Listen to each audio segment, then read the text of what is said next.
온전히 우리 마음을 드릴 수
아들 우리 주 예수 그리스도를 믿습니다. 그는 성령으로 잉태되어 동정녀 마리아에게서 나시고 본디오 빌라도에게 고난을 받아 십자가에 못 박혀 죽으시고 장사된 지 사흘 만에 죽은 자 가운데서 다시 살아나셨으며 하늘에 오르시어 전능하신 아버지 하나의 우편한 자 계시다가 거기로부터 살아있는 자와 죽은 자를 심판하러 오십니다. 나는 성령을 믿으며 거룩한 공교회와 성도의 교제와 죄를 용서받는 것과 몸의 부활과 영생을 믿습니다. 아멘.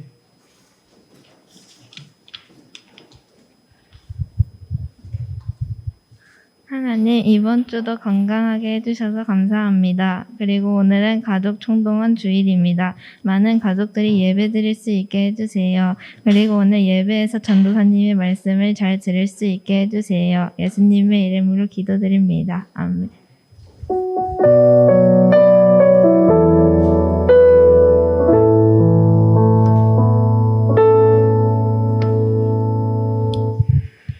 오늘도 예배 자리에 나온 우리 하람 청소년부 여러분들을 주님의 이름으로 환영합니다. 오늘 우리가 다 같이 살펴볼 하나님의 말씀은 누가복음 4장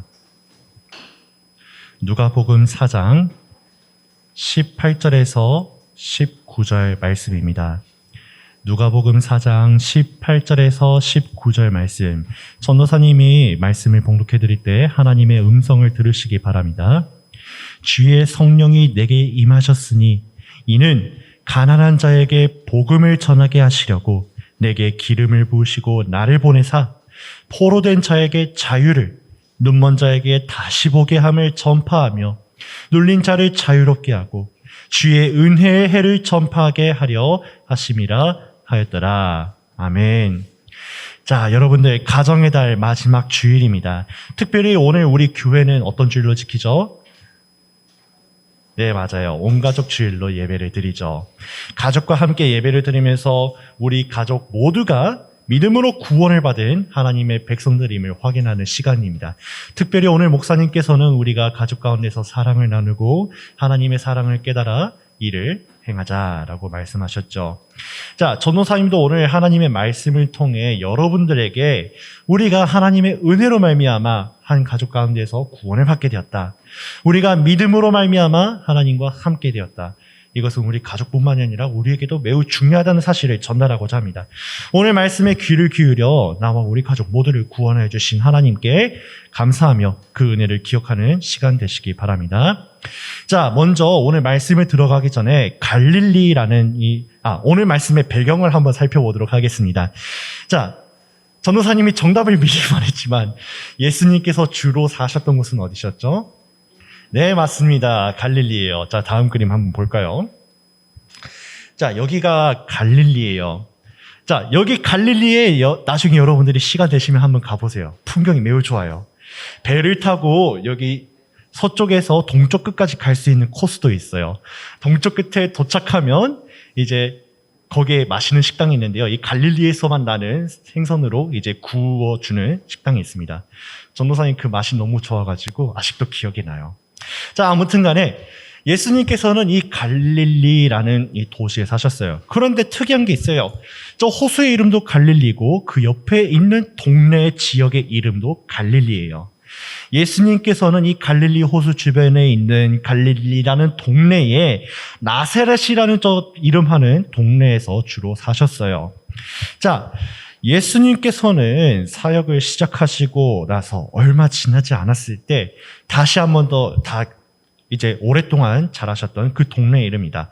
갈릴리 나사렛에 이르시죠. 당시 이 갈릴리 나사렛 사람들은 엄청나게 기대했습니다. 왜냐하면 14절에서 15절 말씀을 보시면 예수님께서는 성령으로 충만하셔가지고 많은 사람들의 병을 고쳐주시고 또 말씀을 쉽게 풀어서 해석하여 주셨기 때문에 사람들은 기대했어요. 와, 우리 동네에 드디어 능력자가 나왔다. 개천에서 용난다는 말이 이 말이냐? 야, 우리가 드디어 우리 동네에 훌륭한 사람이 나왔다 라면서 기대를 했습니다. 그리고 때마침 예수님께서 이 갈릴리 나사렛에 오시고 드디어 안식일이 됩니다. 안식일날 사람들이 기대했어요. 왜냐하면 특별한 사람이 오거나 유지가 오거나 말씀에 뛰어난 사람이 오면 교회, 지금으로 말하면 교회인데 그 당시에는 회당이라고 해요. 이 회당장이 그 사람을 불러서 말씀을 낭독하게 합니다. 그리고 그 말씀을 풀어서 가르칠 수 있도록 특별히 허락해줘요. 회당장도 예수님이 오셨으니까 예수님께 말씀을 읽게 하고 그 말씀을 풀어서 설명을 할 수 있는 기회를 줍니다. 자, 다음 그림 볼까요? 당시 회당의 그림이에요. 회당을 보시면 우리 교회랑 좀 다르게 전도사님 기준으로 보면 여기에도 저 앞에도 여기 옆에도 사람들이 모두 앉아 있거나 또는 일어서서 말씀을 들을 수 있는 공간이 마련되어 있어요. 저 가운데에는 연사가 서서 말씀을 낭독하고 가르칠 수 있는 장소가 있죠. 자, 이 가운데 아마 예수님께서도 서서 말씀을 낭독하셨을 거예요. 근데 예수님께서 선택하시고 낭독하신 말씀이 어떤 말씀이냐? 18절 말씀에 나와 있는데요. 주의 성령이 내게 임하셨으니 이는 가난한 자에게 복음을 전하게 하시려고 등등등 이렇게 나오죠. 이 말씀은 바로 이사야 61장 1절에서 3절 말씀입니다. 자, 우리 친구들 다 함께 이사야 61장 1절에서 3절 말씀 읽어보도록 하겠습니다. 이사야 61장 1절에서 3절 말씀 다 같이 읽겠습니다. 시작! 주 여호와의 영이 내게 내리셨으니 이는 여호와께서 내게 기름을 부으사 가난한 자에게 아름다운 소식을 전하게 하려 하심이라. 나를 보내사 마음이 상한 자를 고치며 포로된 자에게 자유를, 갇힌 자에게 노임을 선포하며 여호와의 은혜의 해와 우리 하나님의 보복의 날을 선포하여 물을 시온에서 슬퍼하는 자에게 화관을 주어 그 죄를 대신하여 기쁨의 기름으로 그 슬픔을 대신하며 찬송의 옷으로 그 근심을 대신하시고 그들이 의의 나무 곧 여호와께서 심으신 그 영광을 나타낼 자라 일컬음을 받게 하려 하심이라. 아멘. 자, 회당에 모였던 사람들은요, 성령의 능력으로 충만해진 예수님을 우러러보며 그의 가르침을 칭송하였어요. 몇 날 며칠 전만 해도 그렇게 했다는 말이에요. 그 능력을 조금이나마 받아 복을 누리기 욕심이었습니다. 그러나 예수님은 성령의 능력에 관하여서 사람들의 생각을 완전 깹니다. 예수님께 충만해진 성령의 능력은 너희들의 복을 위하여서 존재하는 것이 아니야. 너희들이 원하는 복을 위해서 존재하는 것이 아니야. 예수님께서 받으신 성령의 능력을 여러 표현으로 설명하시죠. 마음이 상한 자를 고치며 포로된 자에게 자유를 주고 강한 자에게 갇힌 자에게 노임을 선포하고 이런 등등의 표현을 말씀하시지만 이 표현들은 모두 다 한 가지를 지목하고 있습니다. 바로 죄 중에서 너희들이 마음이 상하여지고 죄 중에서 너희들이 포로된 자와 같이 자유함이 없고 죄 중에서 너희가 얼마나 신음하며 고통하며 있었니? 그렇지만 지금 나에게 충만해진 성령께서는 너희들에게 구원이라는 복을 주기 위하여서 존재하는 것이야 라고 가르쳐주고 계십니다. 예수님께서 이사야 61장의 말씀을 읽으신 이유가 바로 여기 있어요. 나사렛이라는 갈릴리의 한 동네에 구원자가 난 것입니다. 사람들이 생각한 거랑 완전히 달랐어요. 능력이 많은 선지자나 지혜가 풍부한 교사가 난 것이 아니에요. 거기에서는 죄에 눌린 사람들을 구원하여 주실 구원자가 나신 것이에요. 자, 여러분들 다음 그림 볼까요? 우리가 사는 동네에서 서울대 가면 이렇게 플랜카드가 걸려요. 누구누구 서울대 입학 축하합니다 하면서 여기 보면 쌍용 1단지라고 하는데 쌍용 1단지 축하합니다. 이렇게 플랜카드가 걸려요. 자, 다음 그림도 볼까요? 쇼미더머니에서 나가서 우승을 해도 이렇게 플랜카드가 걸려요. 그런데 여러분 생각해 보세요. 한 마을에 사람들의 죄를 용서해 주시고 구원해 주실 구원자가 났는데 마땅히 이렇게 환영해야 되지 않을까요? 축하해야 되지 않을까요? 맞이해야 되지 않을까요? 믿어야 하지 않을까요? 의지해야 되지 않을까요? 그런데 갈릴리, 나사렛, 예수님의 고향 사람들은 그렇게 생각하지 않았어요. 그저 어이가 없었어요. 나의 고향 친구인데? 나의 친척인데? 내 옆에 집 이웃인데? 목수의 아들인데? 나랑 같이 배웠던 동문인데? 내가 아는 형인데? 내가 아는 동생인데? 자기가 구원자라는 게 무슨 말이야? 라고 생각했던 거예요. 그들 기억 속에 남아있는 이 목수의 아들 예수를 도무지 구원자로 받아들이지 못했던 것입니다. 누가복음에서는 보다 더 현실적으로 표현하고 있기를 배척하였다라고 표현해요. 다른 말로 표현하자면 예수님을 거부했다는 말이에요. 심하게 예수님을 거부했다는 말이에요. 구원자로 인정하지 않았다는 거예요.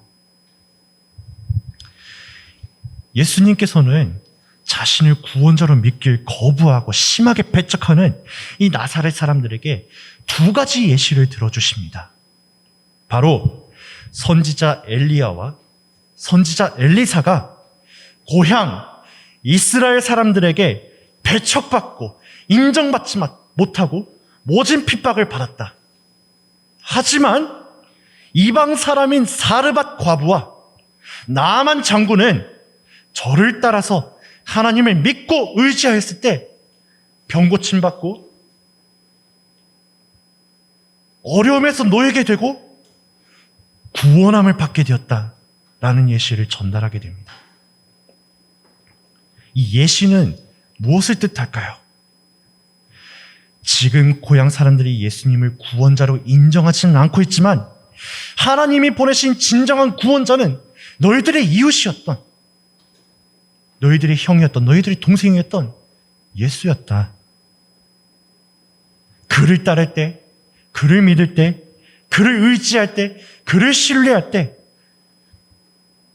그를 하나님의 아들로 인정할 때, 그가 우리 죄를 용서해 주시고 구원해 주실 구원자로 받아들일 때 구원을 받게 된다는 것을 의미합니다. 그러나 나의 고향 사람들인 너희는 나를 구원자로 인정하지 않을 만큼 하나님의 구원을 마음속 깊이 소원하지 않았구나 라고 지적하고 계시는 것입니다. 하람 청소년부 여러분, 이스라엘 땅, 예수님의 고향 갈릴리의 사람들은 하나님의 구원하심에 그렇게 간절하지 않았던 것이에요. 그래, 나 하나님 살아계신 거 알아.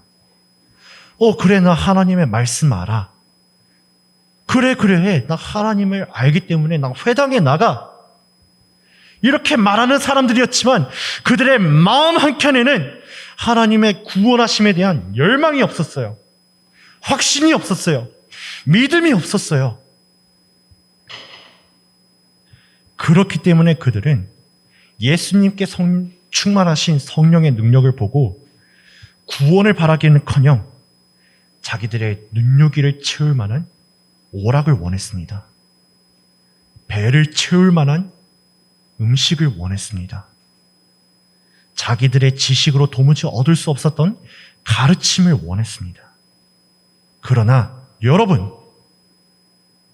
하나님의 말씀에서는 우리에게 가르쳐 주시기를 즐거움보다, 지식보다, 배부름보다, 돈보다 더 중요한 것이 있는데 바로 우리를 구원해 주신 하나님과 함께 사는 것이다.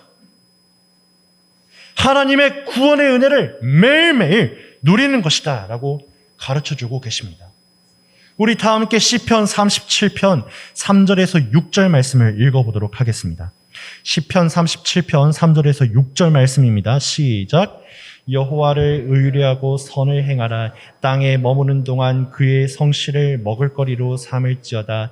또 여호와를 기뻐하라. 그가 내 마음의 소원을 내게 이루어 주시리로다.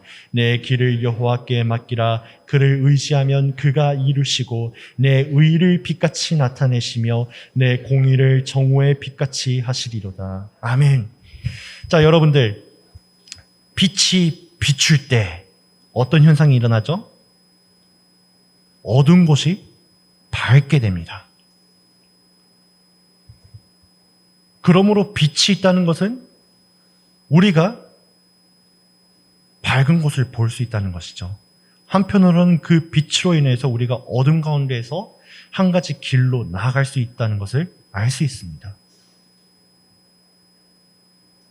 이와 같이 여러분들이 하나님을 의지하고 하나님을 신뢰하고 이 땅에서 매일매일 우리를 구원하여 주시고 선한 길로 인도하여 주시길 성실하게 행하시는 하나님을 기억할 때, 그분을 의지할 때 우리의 믿음이 밝은 빛과 같이 빛나서 구원을 향한 길과 진리와 또한 그 생명을 밝히 보게 될 것이라는 것을 말씀이 가르쳐주고 있어요.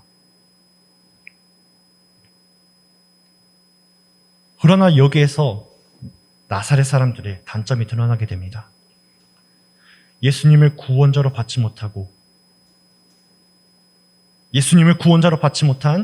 이 구원에 열망이 없던 이 나사렛 사람들은 예수님을 이끌고 절벽으로 끌고 갑니다. 그곳에서 밀어 죽이려고 했어요. 자, 보통이라면 절벽에서 밀면 당연히 죽죠. 낙사해서 죽습니다. 낙사하기 전에 스트레스로 인하여서 죽는다는 설도 있어요. 그렇지만 확실한 거는 죽는다는 거예요. 이와 같이 사람들은 예수님을 향하여서 분을 품었을 때 예수님께서는 그들 사이를 유유히 빠져나오십니다. 수많은 군중 사이를, 지나갈 틈도 없는 그들 사이를 예수님께서는 빠져나오시고 다음 동네로 이동하시게 됩니다. 갈릴리 사람들, 나사렛 사람들은 이것을 보고 알았어야 했어요. 아, 저분이 진짜 우리를 구원하여 주시기 위해서 오신 분이시구나. 온 가족 주일에 왜 전도사님이 이 말씀을 선택했는지 고민해 보시기 바랍니다. 여러분들의 가족 모두가 하나님의 구원을 열망하고 여러분들을 구원하여 주시기 위해 이 땅 가운데 오신 예수님을 믿고 의지하고 그분을 신뢰하며 그분을 따라 나섰기 때문에 오늘 여러분들이 여기에 존재하는 것이고, 또한 여러분들의 믿음으로 말미암아 다 구원받은 하나님의 백성이 되었음을 알게 되었기 때문에 전도사님이 오늘 말씀을 고른 것입니다. 특별히 여러분들 오늘 본문 중에서 18절 말씀을 보시면 주의 은혜의 해를 전파하게 하려 하심이라 라고 말씀하시며, 그 구원을 향해서 말하기를 은혜의 해라고 표현합니다. 반드시 하나님의 나라가 임할 것을 의미합니다. 반드시 죄에 대해서 심판하신 날이 이르실 것을 의미합니다. 반드시 하나님을 믿지 않는 자들을 하나님께서는 엄히 다스리시고 하나님을 믿는 자들을 반드시 하나님의 나라로 들려 올리실 것을 의미합니다. 사도행전 19장 31절 말씀을 보시면 이렇게 기록되어 있어요.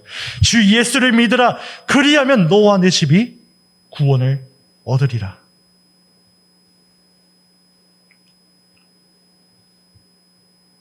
여러분들 가운데 구원을 향한 열망이 있다면, 여러분들에게 구원을 베풀어 주신 하나님의 은혜를 기억하고 하나님을 의지하고 신뢰한다면 그 구원의 날 가운데 반드시 구원을 얻게 될 것입니다. 하나님의 나라에 들어가게 될 것입니다. 여러분들 오늘 감사해야 될 것이 무엇일까요? 그와 같은 믿음을 여러분들에게 하나님께서 허락하여 주신 것에 감사하시기 바랍니다. 그 은혜를 여러분들의 가정 가운데 부어주신 예수님을 여러분들 찬양하시기 바랍니다. 그 은혜를 기억하고 의지함으로 이 땅 가운데서 살아가는 날 동안 하나님의 구원을 맛보는 우리 하람 청소년부 여러분들 다 되시기 바랍니다. 기도하겠습니다. 하나님 감사합니다. 오늘 말씀을 통하여서 진정 우리들을 구원하여 주신 분은 오직 예수 그리스도 한 분이심을 다시 한 번 더 기억하게 되었습니다. 그러나 한편으로는 우리가 이 땅 가운데서 사는 날 동안 하나님 아버지께서 우리에게 작정하신 구원의 은혜를 열망하지 않았음을 다시 한 번 더 보게 되었습니다. 우리를 구원하시기 위하여서 이 땅 가운데 찾아오신 예수 그리스도를 신뢰하지 않았음을 다시 한 번 더 보게 되었습니다. 우리의 미련함을 용서해 주시옵소서. 우리 믿음의 연약함을 용서해 주시옵소서. 우리 인생의 완악함을 용서해 주시옵소서. 우리를 구원하시기 위하여서 아들이신 예수 그리스도를 보내신 하나님 아버지의 은혜를 기억하고 이 땅 가운데서 사는 날 동안 우리를 구원하여 주시고 하나님 백성 삼으신 하나님 아버지만 의지하며 살아갈 수 있도록 인도하여 주시옵시사. 이 믿음이 장차 임하실 심판의 날, 구원의 날 가운데 확정될 수 있도록 도와주시옵시고, 지금 어려운 가운데 처한 학우들이 있다면 그 믿음으로 말미암아 구원받는 놀라운 역사를 허락하여 주시어서 그 믿음이 더욱더 굳건해질 줄 수 있도록 도와주시옵소서. 감사합니다. 예수님의 이름으로 기도드립니다. 아멘. 이 시간 헌금 드리도록 하겠습니다.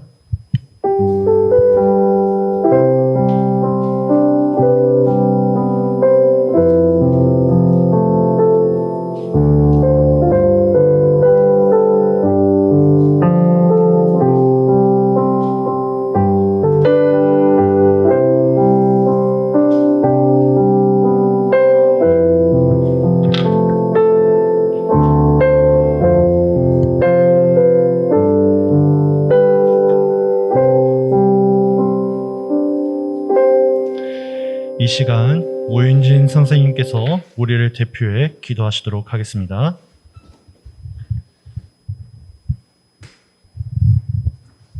사랑의 하나님 아버지 감사합니다. 오늘은 특별히 저희 교회에서 온 가족 주일로 함께 하나님 앞에 나와 예배드리게 하심에 감사와 찬양을 올려드립니다. 하나님 아버지, 저희 가정의 중심이 되신 예수님을 믿고 의지하며 저희들의 믿음의 가정을 이루게 하심에 감사드리옵니다. 하나님, 저희들 이 땅 가운데 하나님께서 허락하신 이 가정이 하나님께서 이 땅에서 저희들이 맛보아할 수 있는 천국임을 고백합니다. 하나님께 허락하신 이 땅의 천국을 온전히 맛볼 수 있는 저희 모든 청소년부 가정들이 될 수 있도록 주님 인도하여 주시옵소서. 하나님 아버지, 저희들 무엇을 하든지 간에 저희 마음 가운데 예수님이 살아 숨쉬는 귀한 삶을 살아갈 수 있도록 인도하여 주시옵소서. 5월달 가정과 내 주변에 사랑하는 모든 이들을 기억하는 5월달이 지내고 있는 가운데 있사오니 하나님 아버지, 저희들 마음 가운데 있는 예수님의 그 사랑을 온전히 내 주변에 있는 모든 이들에게 전할 수 있는 한 사람 한 사람이 될 수 있도록 주님 인도하여 주시옵소서. 또한 우리 아이들의 작은 정성을 하나님께 올려드립니다. 이 헌금이 쓰이는 곳마다 하나님이 기뻐 받으시는 놀라운 역사들이 일어날 수 있도록 인도하여 주시옵소서. 함께 해줄 수 있사옵고 예수님의 이름으로 감사하며 기도드렸습니다. 아멘. 이 시간 다 같이 주기도문 드리겠습니다. 하늘에 계신 우리 아버지여, 이름이 거룩히 여김을 받으시오며 나라가 임하시오며 뜻이 하늘에서 이루어진 것 같이 땅에서도 이루어지이다. 오늘 우리에게 일용할 양식을 주시옵고 우리가 우리에게 죄 지은 자를 사하여 준 것 같이 우리 죄를 사하여 주시옵고 우리를 시험에 들게 하지 마시옵고 다만 악에서 구하시옵소서. 나라와 권세와 영광이 아버지께 영원히 있사옵나이다. 아멘. 이 시간 위원장 오늘 나와서 광고 진행하도록 하겠습니다.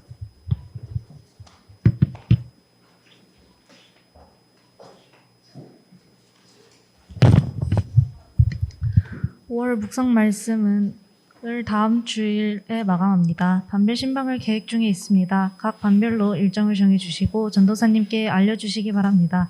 다음 주 기도 순서는 김승재 선생님과 김혜준 학우입니다. 이상입니다.